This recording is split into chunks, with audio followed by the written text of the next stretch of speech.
नमस्ते। आज जो कहानी हम सुनने वाले हैं वो धैर्य और लगन के बारे में बहुत कुछ सिखाती है। इसका नाम है पत्थर का धीरज। देखिए, ये सिर्फ एक कहानी नहीं है, बल्कि इसमें एक बहुत गहरी सीख छुपी हुई है। ये एक ऐसी ताकत की दास्तान है जो हमारी मेहनत को, मतलब साधारण सी मेहनत को भी महानता में बदल सकती है। तो इस कहानी की शुरुआत होती है एक बहुत ही, कह सकते हैं, असाधारण सपने से, एक मूर्तिकार के सपने से।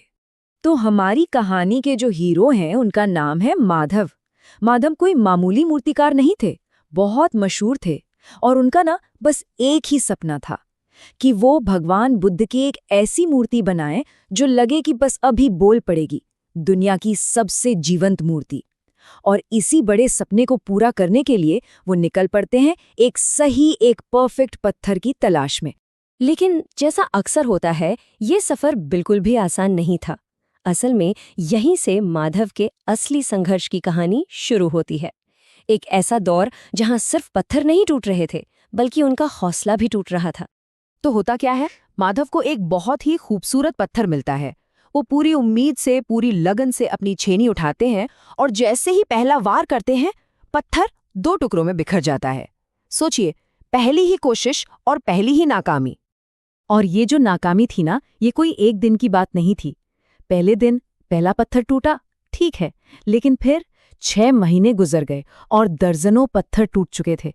और बात यही नहीं रुकी। देखते ही देखते पूरा 1 साल बीत गया और इस 1 साल में सैकड़ों पत्थर बर्बाद हो चुके थे। अब एक तरफ तो वो खुद निराश थे और ऊपर से बाहर का दबाव भी बढ़ने लगा था। गांव वाले ताने मारने लगे, कहने लगे, अरे माधव, ये क्या कर रहे हो, अपना समय बर्बाद कर रहे हो, लगता है तुम्हारे हाथों में अब वो जादू नहीं रहा। जरा सोचिए, ये बातें सुनकर उन्हें कैसा लगता होगा। लेकिन कहते हैं ना, हर अंधेरी रात के बाद सुबह जरूर होती है। और यहीं पर कहानी में एक बहुत जरूरी मोड़ आता है, जब माधव को अपने गुरु की एक पुरानी सीख याद आती है और उसी सीख में उन्हें एक नई ताकत मिलती है। माधव अब तक पूरी तरह से टूट चुके थे, हार मान चुके थे।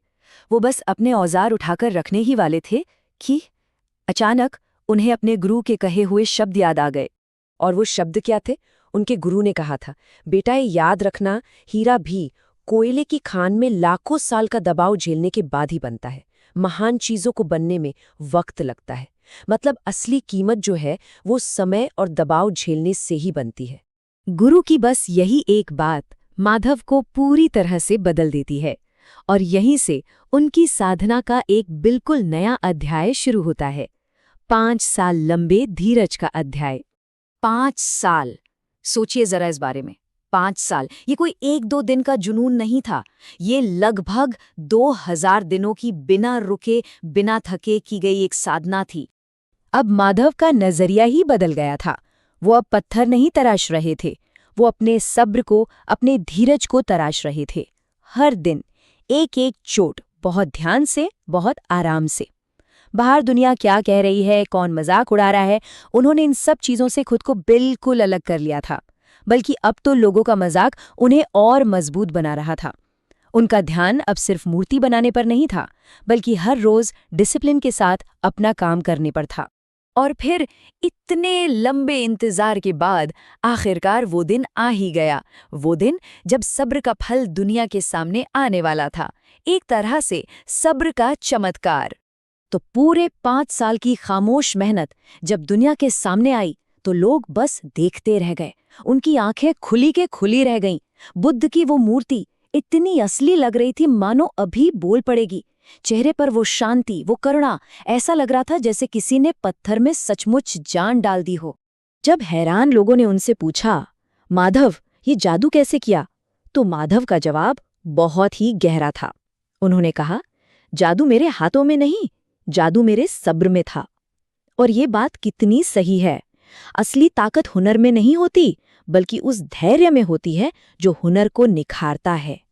तो इस पूरी कहानी से हमें क्या सीख मिलती है? कह सकते हैं कि सब्र के 3 नियम हैं। पहला, जल्दबाजी से काम बिगड़ता ही है। तेजी से नतीजे पाने की चाह में अक्सर काम अधूरा छूट जाता है। दूसरा, प्रोसेस को एंजॉय करना सीखें। महान चीजें रातों रात नहीं बनती, उनमें सालों का अनुशासन लगता है। और तीसरा और सबसे जरूरी, समय का सम्मान करें। सपने भी एक बीज की तरह होते हैं, जिन्हें बढ़ने के लिए वक्त का पोषण चाहिए। और अब जाते जाते एक सवाल, जरा सोचिए, अपनी जिंदगी का वो कौन सा पत्थर है जो बस थोड़ा और धैर्य, थोड़ा और सब्र चाहता है ताकि उसे तराशा जा सके।